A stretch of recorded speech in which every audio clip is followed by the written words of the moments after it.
Now, your brain is organized to reflect everything you know in your life. Your brain is a reflection of your external environment. It's an artifact of all the things you've learned and experienced to date. Feelings and emotions are the end product of past experiences. And if you're feeling the same way every single day, it means two things. Number one, nothing new is happening in your life. And if those emotions are driving certain thoughts, and those thoughts then are creating the same emotions, then your thinking equal to your emotional state means you're thinking in the past. And if you believe that your thoughts have something to do with your destiny, as long as you're thinking equal to your familiar emotions, you keep reaffirming the same past experiences in your life over and over again. Our research shows without a doubt in the last 3 years that when students of our work combine a clear intention, now intention is a vision, a potential that already exists in the quantum field that you get to select. And when you ask yourself a question like, what would it be like to be healthy? What would it be like to be wealthy? What would it be like to be free or to be in love? The moment you ask that creative question, a part of your brain called the frontal lobe turns on. That's the crowning achievement of a human being. Once that area of the brain turns on, it's like a great symphony leader. It looks out of the landscape of the entire brain, and it begins to randomly select different networks of neurons that are connected to the things you've learned in your life or the experiences you had. And it begins to seamlessly paste them together to create an ideal, a vision, or an internal representation. That is a potential experience that's awaiting you. But it's not enough to just have the mind involved. Thoughts are the language of the brain, and feelings are the language of the body. And how you think and how you feel creates a state of being.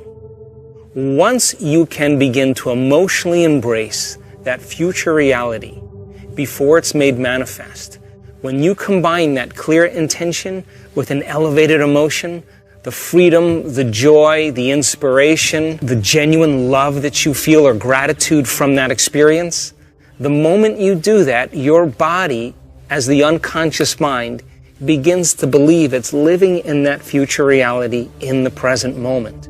Now you're moving into a new state of being, into a new personality. And a new personality creates a new personal reality. The research that we've done shows that when we teach people how to regulate their internal states, to begin to create more coherence in their brain, and to generate elevated emotions like joy and gratitude and inspiration, that not only does the brain become coherent, but so does the heart. And when the brain is coherent, the heart is coherent. When the heart is coherent, the brain is coherent. And so why don't we live by these states on a daily basis? Primarily because the majority of the time that we live in our waking state of consciousness, 70% of the time, you and I are living by the hormones of stress. And living in stress is living in survival.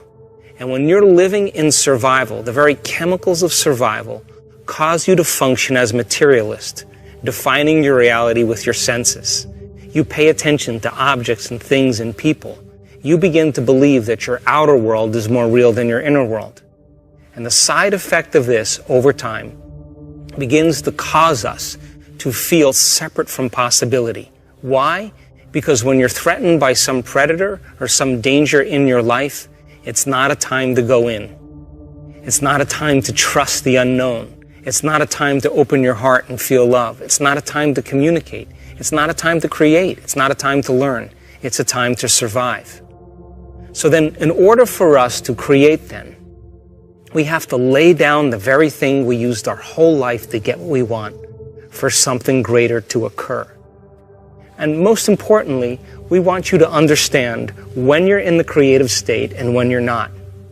And if you were to take a little time every day and apply some of the principles in changing beliefs and perceptions about yourself and your life, and what is a belief other than a thought you keep thinking over and over again? And all beliefs are based on past experiences. And in order for you to change a belief or perception about yourself and your life, you have to make a decision with such firm intention that the amplitude of that decision carries a level of energy that's greater than the hardwired programs in your brain and the emotional conditioning in your body, and your body literally has to respond to a new mind. And when the choice becomes an experience that you never forget, that's the moment the past biologically no longer exists in you. And people around the world are changing beliefs and perceptions that are based on past experiences from 30 and 40 and 50 years ago. And the side effect is that they're creating new lives. All potentials in the quantum field exist in the present moment. So that when you sit down to create something in your future, it's important for you to understand that only when you're in the present moment do you have access to possibility. Once you understand what it's like to be in the present moment, change your energy. And when you change your energy to match a potential that already exists in the quantum field electromagnetically, when your energy matches that experience energetically, that's when reality is drawn to you. That's when the new experience begins to find you.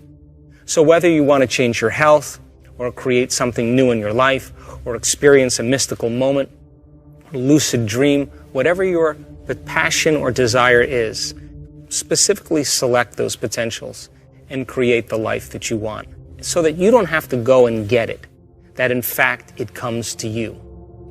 So think about this. Most people wake up in the morning, and the first thing they do is they get in touch with the feeling that defines them.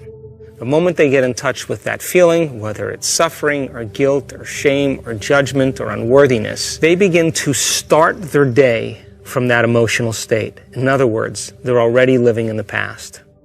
And once they turn on the certain chemicals that drive certain brain circuits, they expect their life to change, but they're thinking the same thoughts, performing the same actions, and living by the same emotions, but secretly expecting their life to change. What if, then, in a small example, you became conscious of those emotions that keep you anchored to the past, and you begin to change your emotional state? Means you would begin to change your energy.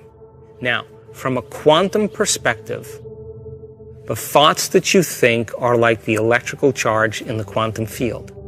The feelings that you emote are like the magnetic charge in the quantum field. And how you think and how you feel broadcasts an electromagnetic signature that influences every single atom in your life. The thought sends the signal out, and the feeling draws the event back.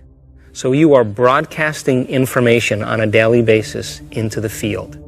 When you change your energy, you literally change your life. And if you're able to maintain that change in energy, you will begin to draw new experiences to you. And that's when you become the scientist in measuring fruits of your efforts. And as I said, common people all over the world, in all different cultures, are doing the uncommon. They're healing themselves from diseases, chronic diseases, serious, potentially fatal diseases. They're creating wonderful new jobs and opportunities. They're winning the lottery. They're having mystical experiences that begin to uncover the mystery of who we really are. And I think that the biggest lie that we've ever been told is that we're linear beings living a linear life. But in fact, we are dimensional beings living a dimensional life. And so uncovering the mystery of the self, beginning to look deeper and understanding who we are, that if knowledge is power, then knowledge about yourself is self-empowerment. And I want to inspire you and motivate you so that you can begin to apply these principles so that you get to be the recipient of your own efforts. For example, we've had several people in our work heal themselves of very difficult conditions. One lady in particular experienced a very sudden loss. The event in itself produced very strong emotions. Those emotions then lingered for periods of time, and it began to define her as a personality. Now, it's a scientific fact that the hormones of stress push the genetic buttons and create disease. So the long-term effects by living by those chemicals literally are harmful to our body, justified or not. Now, we've all had traumatic events in our life, and some of those traumatic events brand us both neurologically and chemically. In this woman's experience, the event was so traumatic that the emotions lingered for weeks and months and finally years, It became part of her identity. And so, as a result of the long-term effects and her personality being defined by the past instead of the future, living by those same emotions began to break her body down. In a very short amount of time, she developed paralysis from the waist down.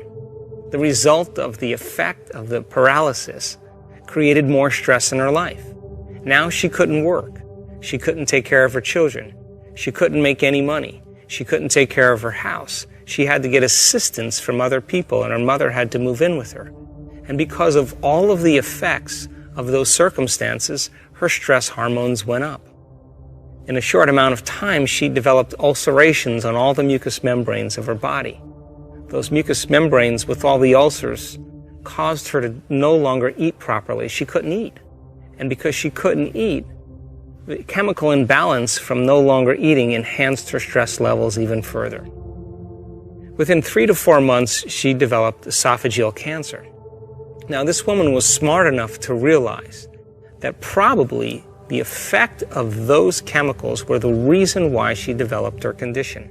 In other words, she said to herself, if I created this condition because I was living by this event, in other words, emotionally I was attached to my past, is it possible then to uncreate it and create something else?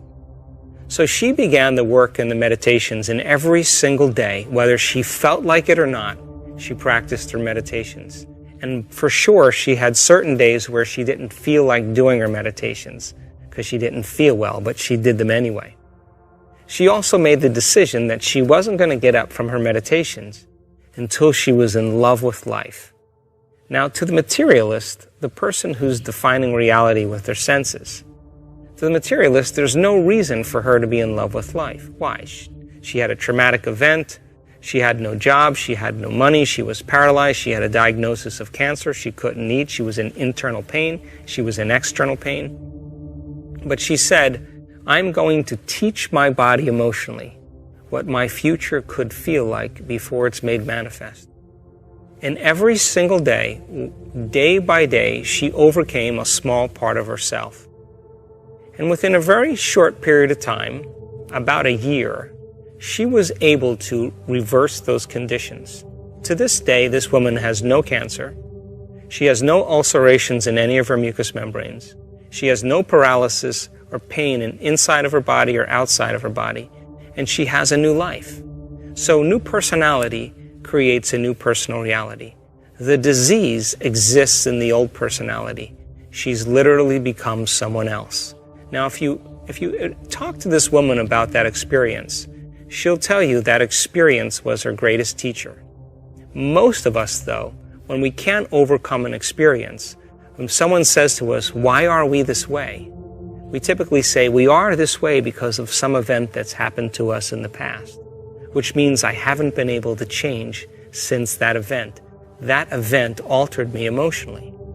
But once we understand that we can be defined by a vision of the future, instead of the neurocircuitry and chemicals and emotions of the past, this is when we change our personality and we create a new personal reality. The most valuable commodity I know of is information. Wouldn't you agree?